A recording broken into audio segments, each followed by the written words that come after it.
Hi, I'm happy to be here today to talk a little bit about applications of artificial intelligence, particularly in the area of natural language processing. So getting computers to understand human natural language has been a core problem of artificial intelligence from the very beginning. So Alan Turing in 1950 wrote this very famous paper, Computing Machinery and Intelligence, where he set out what we now know as the Turing test, which is ideas, how would we know that a computer is intelligent? And his answer was, well, if you can have a conversation with it in a normal human language like English or Mandarin Chinese, and you cannot distinguish between whether you're talking to a computer or talking to another human being, then there's an argument to be made that the computer is intelligent. It's been able to fool you into think that whether you're talking to a person or not. And so this whole task set up as a core problem in AI, and then a whole area of artificial intelligence, usually called either natural language processing, usually abbreviated NLP, or computational linguistics, sort of evolved out of the idea that can we get computers to understand normal, natural human language? And this has turned out to be an incredibly hard problem. So to introduce the idea that what some of the issues are in NLP, I usually tell this joke in my intro natural language processing courses, which is what are the top 3 issues that make it difficult for computers to understand human language?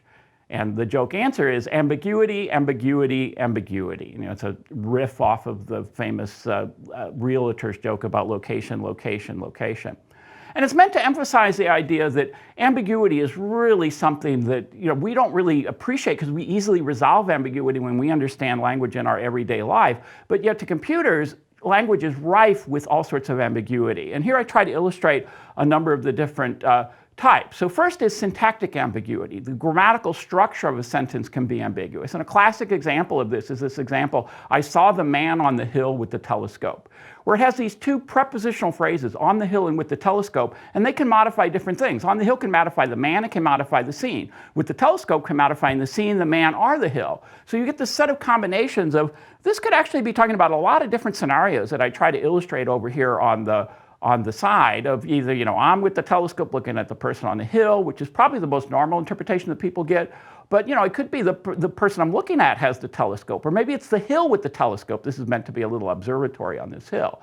Or maybe I'm over here with the telescope on a hill, or I'm on the hill with the telescope. This particular interpretation, because of the way prepositional phrases works in English, isn't possible. But these other 4 or 5 are, and it makes that sentence very ambiguous. But syntax is only one source of ambiguity in natural language. When I'm just trying to understand speech, going from the phonemes to the text can lead to ambiguity. The classic example of this in automated speech recognition is, did someone say recognize speech or rec-a-nice speech? If you hear just someone say that very quickly, it's hard to know which one they said. And there's all sorts of examples of that, of homonyms and things in language where we can't go easily from the speech to the textual interpretation. Another source of ambiguity in natural language is all sorts of issues surrounding semantics, or what linguists and computational linguists, the term used to refer to meaning. And particular words have ambiguity. It's called word sense disambiguation can be a critical problem in NLP. Because if I have the sentence, the dog is in the pen versus the ink is in the pen, the word pen has a very different meaning in those 2 contexts. And a person can easily figure out which one it is based on the context, and we need the computer to do the same thing. A final general broad area of linguistics is called pragmatics, which talks about how do we interpret sentences in the social context in which they were uttered. A lot of times people don't intend the literal meaning of what they say. We have to use the surrounding context to sort of infer a different meaning from what was literally said. So the classic example of this is if I'm at the dinner table eating and I say, can you pass the salt? I'm not literally asking you, do you have the ability to pass sodium chloride across the table? So if someone just says, yes, I'm able to do that, and they don't do anything, that's very odd, because you really want that to be interpreted as a request to do that action, even though you're just really asking about whether the capability is there. And so there's all sorts of these sorts of ambiguities that as humans we easily resolve, but are very hard to get a computer to handle. So to dive into some specific problems, one of the earliest problems that was looked at in this area of natural language processing is machine translation. It's one of the original goals of AI that the US government actually funded in the 1950s to try to build a computer that could automatically translate from one human language to another. Particularly in those days, of course, during the Cold War, the issue was particularly in translating Russian into English. And therefore, we wouldn't have to, DoD wouldn't need to hire all these expensive, human translators, which were hard to get. And they built systems, even back in the 1950s, that could try to do this, but they were never very good. Because the problem is really, really hard. So an apocryphal story, so this is a classic story you always talk about in the area, but it's apparently not true. But there's this sort of rumor that an early MT system gave the following results when translating from English to Russian and then back to English again. They took the English sentence, the spirit is willing, but the flesh is weak, translated to Russian, back to English, and supposedly got the liquor is good, but the meat is spoiled. Or they took the sentence out of sight, out of mind, into Russian, back into English, and got invisible idiot. So these are sort of funny little mistakes that sort of illustrate some of the issues that come up when you try to translate from a language to another and handle all these issues of ambiguity.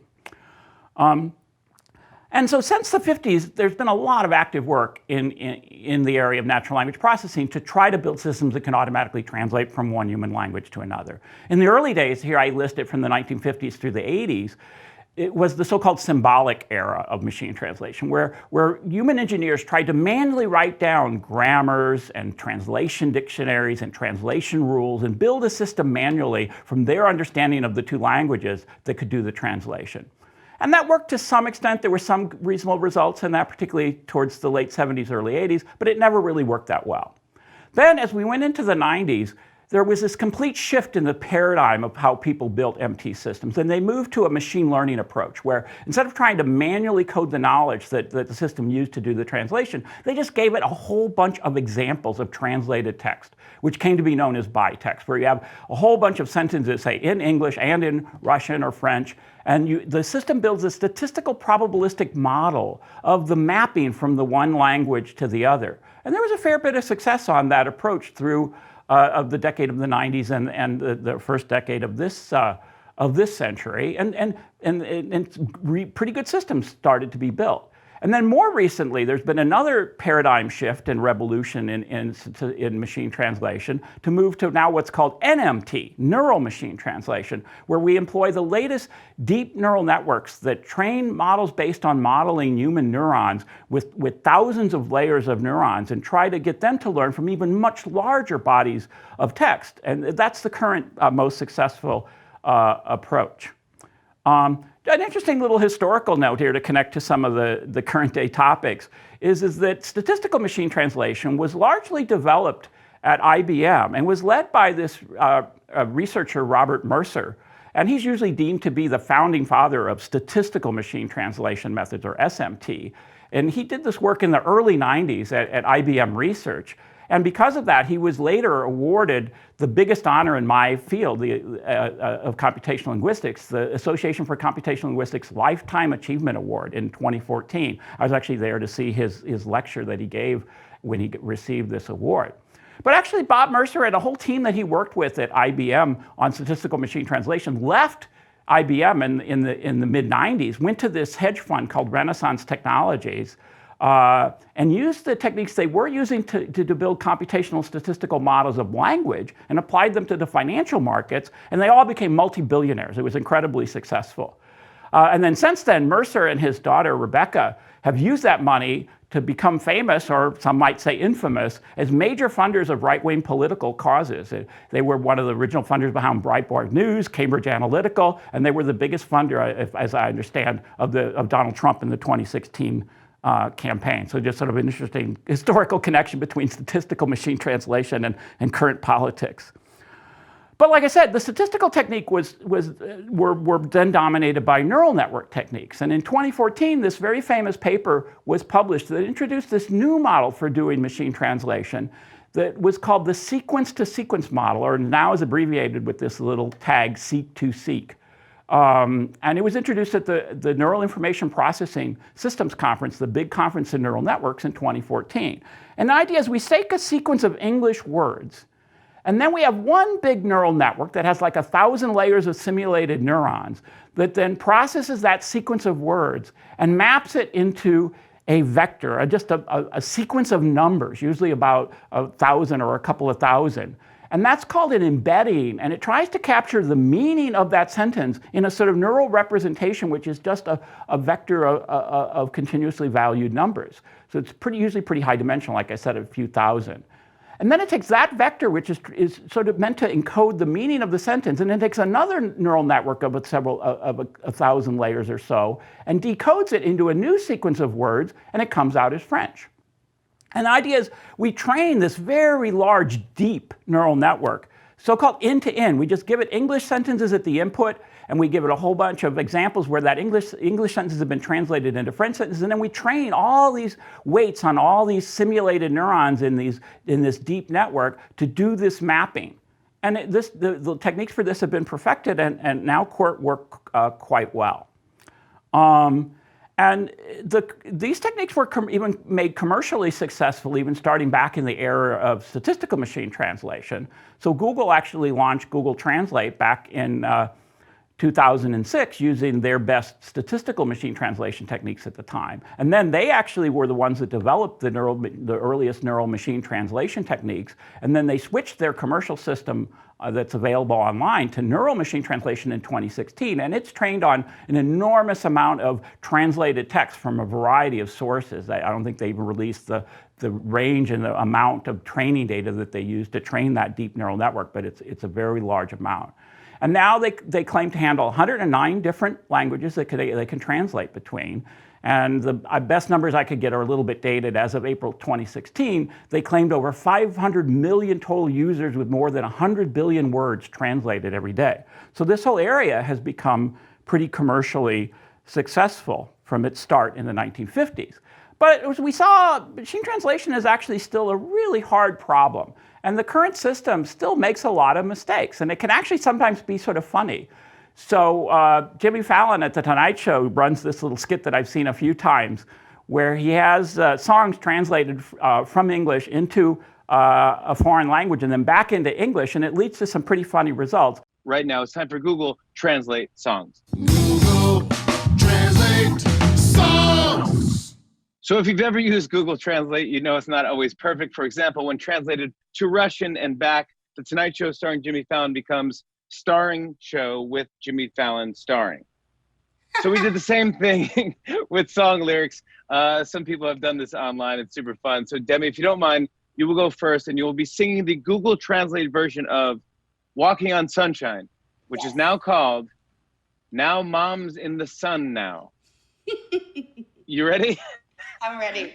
Let's start the music.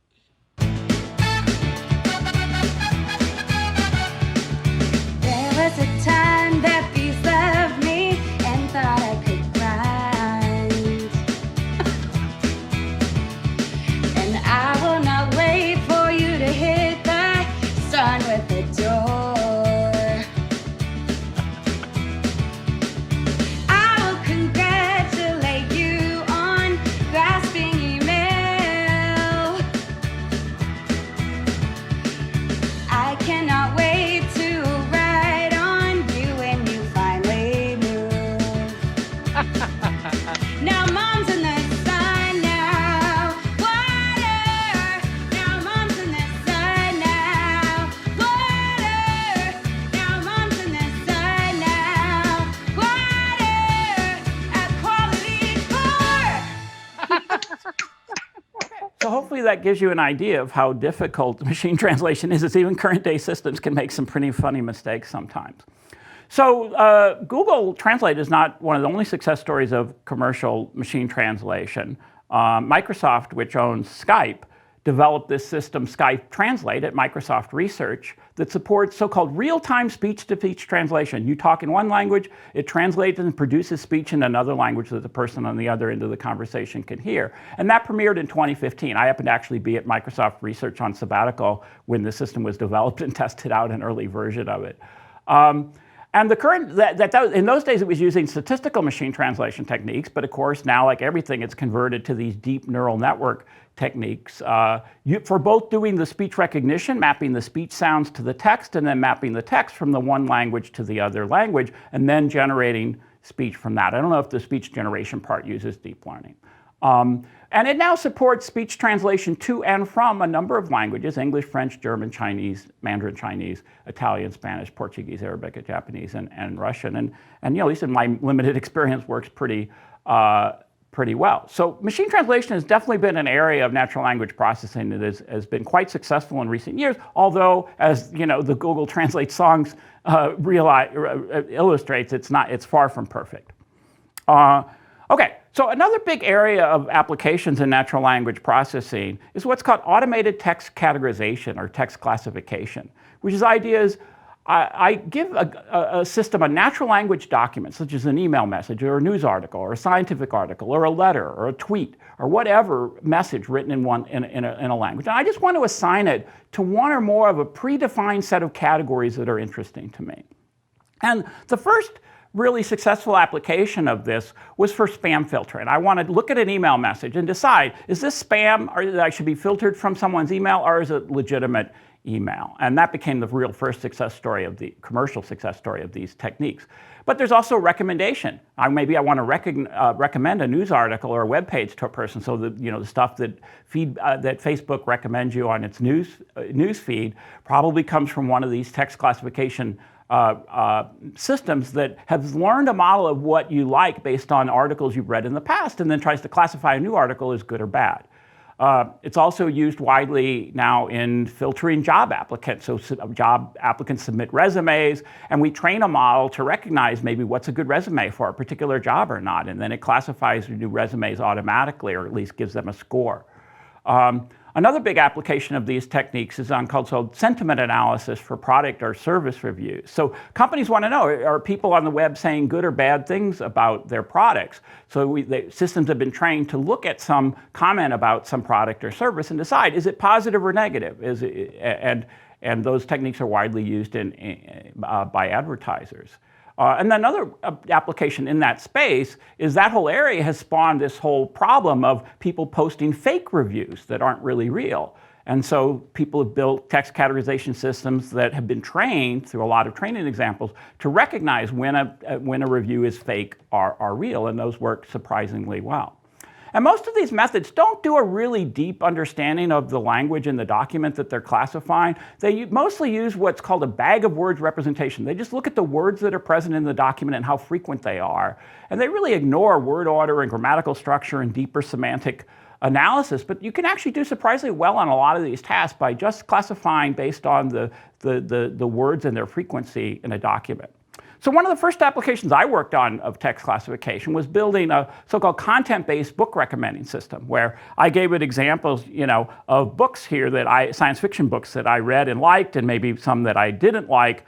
And then I build a model or a user profile by training on the text for describing each of those books. It doesn't actually use the text of the books, it uses descriptions of those books on Amazon.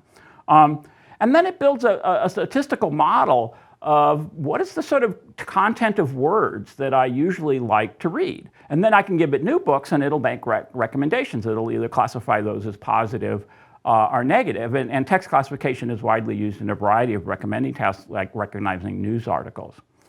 The earliest techniques, again, that were successful on this were more probabilistic techniques. And there was this very early successful algorithm that was called naive Bayes, because it's actually a very simple method. Bayes is a very famous English mathematician who set up some of the original mathematical structure behind probability theory. And it treats documents sort of literally as just a bag of words. And it works surprisingly well, given that its model of how documents are generated is based on this very simple bag of words model that I'll illustrate in a minute. And it was initially very successful at this problem of filtering spam from email. And that was sort of the original so-called killer app that made this technique famous. And then it was, in the late 90s, and then it was widely applied to a variety of other techniques, like I applied it to book recommending. And here's sort of just a very simple depiction of how this model works. It really assumes that documents are generated from a very simplistic underlying model, where here I have three sort of bags of words, or these are drawn. Originally I drew them to represent urns, because in probability theory you usually talk about drawing marbles from urns of different colors. So here we're drawing words from an urn or a bag. And it has basically 3 bags of words that it uses to model how documents are generated. Say we're trying to do spam filtering for email. One is a category urn that it just picks out, initially, is it going to generate a spam or a legitimate email? And it picks a word out of that urn and says, okay, say I decided to select spam. So then it comes over here to the red urn of spam words. If it had picked legit, it would go over to the blue bag, and then it just repeatedly samples words from that red urn to build a sort of synthesized spam email. And this is actually the very simplistic mathematical model that this naive Bayes approach is using to classify documents. But when it's classifying, it sort of reverses this generation process and asks the question, okay, say I get a new document, say in this case it says win lottery, $! I want to know, what's more likely? Is it more likely I picked spam from the category in and then went to the red urn and select words from that to generate that document? Or is it more likely that I picked legit and then went to the blue urn and sampled words to get that? In this case, not surprisingly, it would decide that it was more likely that it was generated from the spam urn, and so therefore it would classify it as spam. So those techniques were popular for quite a while until sort of the last decade or so, where again, the deep learning neural approach to learning took over, and the current state-of-the-art techniques for text categorization also use these deep neural network approaches. And they particularly produce embeddings, not just of sentences like neural machine translation, but embeddings of individual words, where words with similar meanings are sort of close together in this high-dimensional vector space. I'll illustrate that in a minute. And then we use these vectors of words and process them with different neural architectures. There have been uses of a variety of techniques I don't have time to go into, such as convolutional networks, which were originally developed for deep learning and computer vision, and then things that were more specifically language-focused, so-called recurrent and transformer networks that were originally developed for neural machine translation. And we take these word vectors and process a string of them in order to produce a classification of the entire document. And so to give you a little idea of what word vectors look like, this is a two-dimensional embedding of a two-dimensional visualization of the word embeddings that a particular neural model learned, and I'm sure this is hard to read, but it takes what's really initially a larger dimensional problem, like 1,000 or a couple thousand dimensions, and using some so-called dimensionality reduction techniques, where you just try to maintain the distance between objects but yet be able to visualize them in just 2Ds, it comes up with this sort of display of 2D words, and you can look at it and sort of find groups of words that do semantically look similar. So up here in the upper right, we have sort of people and human relationship type words like daughter, mother, herself, child. And then here, you can look at this little group down here in the lower left, and it's like transportation type words. There's like Chevrolet, motorcycle, taxi, bus, parked, vehicle. And so you can sort of see that it maps words to this sort of mathematical space and then sort of makes decisions about, documents based on the set of words and their embeddings in this space. Okay, so that's a little bit about text classification. So the next general application of NLP I'd like to talk a little bit about is conversational agents. So there are a lot of devices out there now that you can engage in a sort of natural language dialogue with. So this is the famous Siri system here, of course, that's on the iPhone. This is Amazon's famous Echo and the Alexa system. And then here's Google's version of that, the Google Home agent. And you could actually engage these systems in natural language conversations. And there's sort of two types of conversations that researchers and companies have looked at that I'll talk briefly about. One is sort of chit-chat, sort of informal dialogue. Another is sort of more focused, task-oriented dialogue. So in the chit-chat space, one of the biggest recent developments has been in the last several years, Amazon has run this competition where university teams compete to develop a social chatbot that engages users in the longest conversation, then win it. And you can actually use this if you have a Alexa at home. You can just say, Alexa, let's chat, and it'll bring up one of these systems and you can talk to it. And then the ones that the systems that engage humans in the longest conversations win a $500,000 prize. And I always mention here that the faculty who advise these teams don't get any of the money. It just gets split between the students. But then let's look at a video of the recent competition of a system talking to one of the bots in the recent competition that Amazon ran this past year. Hi, Alexa. Let's chat. Welcome to the Alexa Prize Social Bot Grand Challenge 3, Grand Finale. Here's one of the finalists. Hi, This is an Alexa Prize social bot. I have a feeling that we have talked before. Do you remember me? I'm not sure that I do. My bad. I thought you were someone else. I really want to get this right. So what exactly would you like me to call you? Deborah.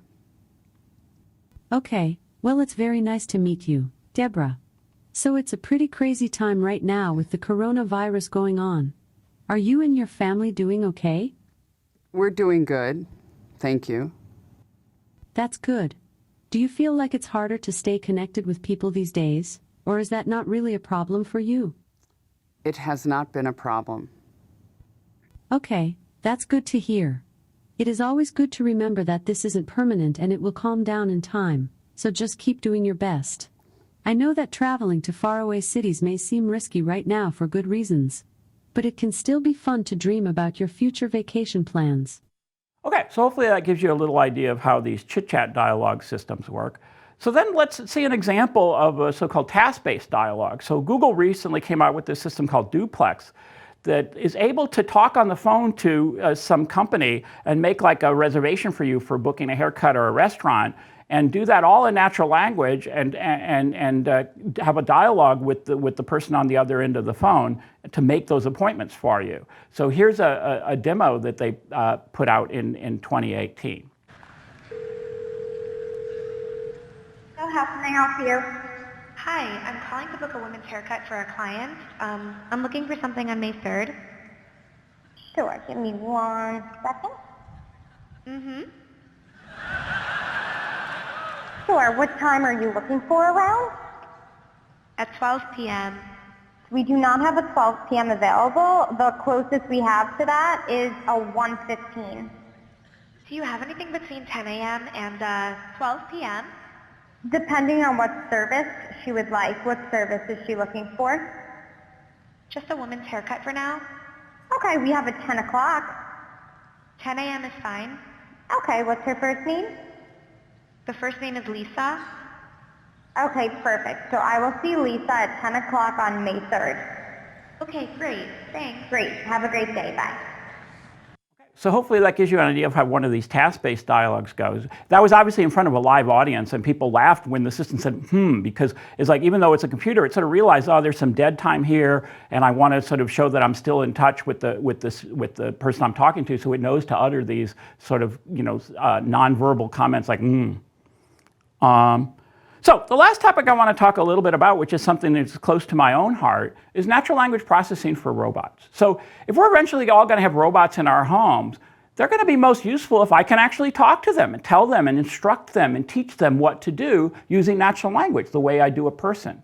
And unlike everything we've talked about to this point just uses the language itself, either the text or the speech. But this requires what's called grounding. We need to connect the language to actual perception and action in the world, which brings in a whole range of extra problems.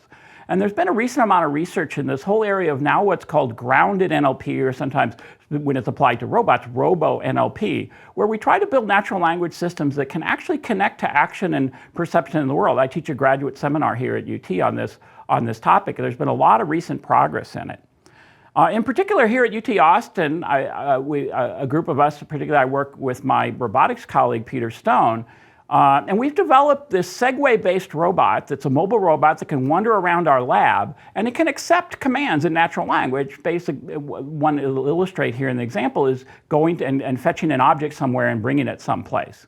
And it engages the user in an interactive dialogue to clarify the instructions. So maybe first it doesn't quite understand what you want. And also sometimes maybe you're using some words or concepts that it's unfamiliar with and it needs to learn them. And it'll actually engage you in a conversation of how to learn the concepts that it needs so that it properly understands your intent, and then it goes off and does it. So here's a demo of our system working on a particular example. The person in this video is my former PhD student, Jesse Thomason, and he illustrates how the system can engage in a dialogue, both learning concepts and understanding commands to get something done.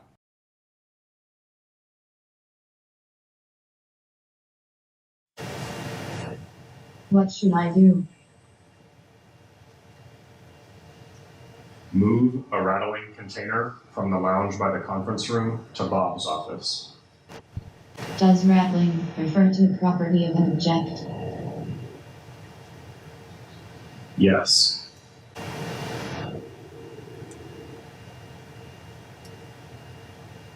Does rattling mean the same thing as empty? No.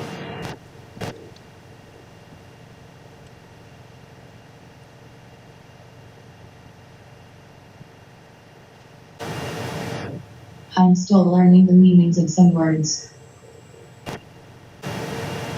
Show me an object you could use the word rattling when describing, or say none of them. Watch. I am getting the objects on the table and you focus. Okay, I see them. This one. I see.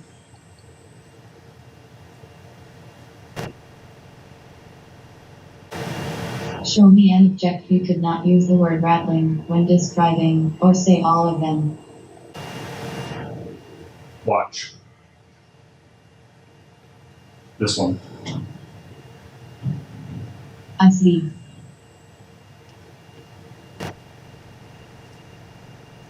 Show me an object you could use the word rattling when describing, or say none of them.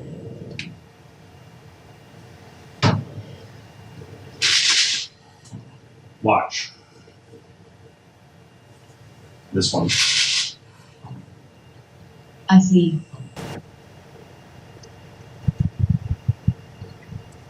Thanks. Now back to business. You want me to move an item from 3514 to somewhere? Yes.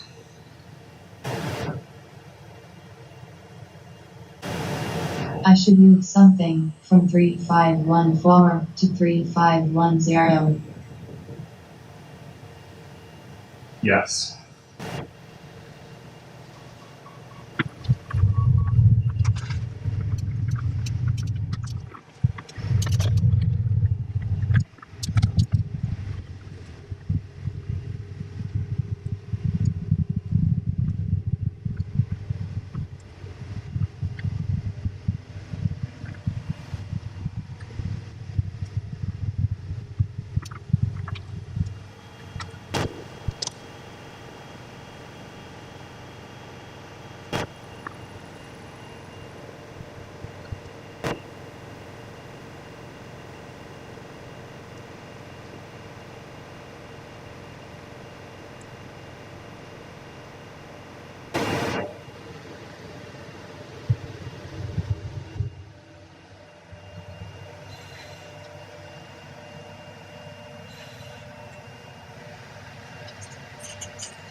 Thank you.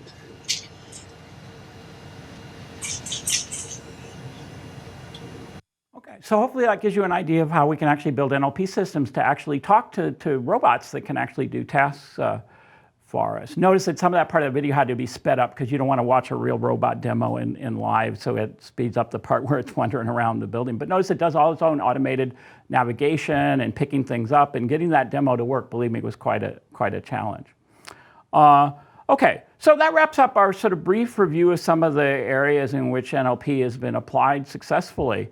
I just want to briefly mention here that these topics can bring up a lot of interesting ethical and social impact issues, and I know your next class in this series will deal more explicitly with those sorts of things. And in particular, language applications raise a lot of important ethical issues with, all this data that they're collecting. What about privacy? When it's making decisions about things, are they fair? about disinformation.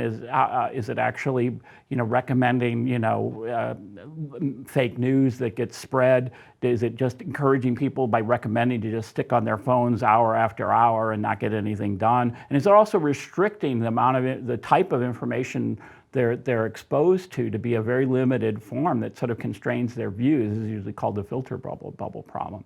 So there are lots of interesting ethical issues that a lot of this technology raises. Also, what about when these systems make mistakes? We saw that like current Google Translate is not at all perfect. It still makes a lot of very strange and sometimes funny mistakes. And if that happens in a very important, say, meeting of between governments or something, it could cause serious problems. So, how do we ensure that we prevent those sorts of errors? And then also there's the large problem of, as these NLP systems get more and more utilized, are they actually replacing human jobs through, phone systems and things of that sort, and how is society going to adapt to that? So all of this technology raises a lot of interesting issues, and I'm sure you'll talk more about these in the next class. Okay, so that wraps up my brief introduction to applications of NLP today. Just to sum up, understanding human language is really a core problem in artificial intelligence from its early days, as illustrated by the Turing test. And it's extremely challenging due to the complexity and ambiguity of natural language that humans use in their everyday life. It's a real challenge. But despite that, we've made a lot of progress over the last 7 decades or so. And there's an amazingly broad range of practical applications of natural language processing that have and will continue to enable improved communication between humans and computers and robots. And these applications are significantly impacting our everyday lives today, and I believe will continue to do so even more so in the future. So thank you for joining us today, and I hope you've enjoyed learning a little bit about NLP applications.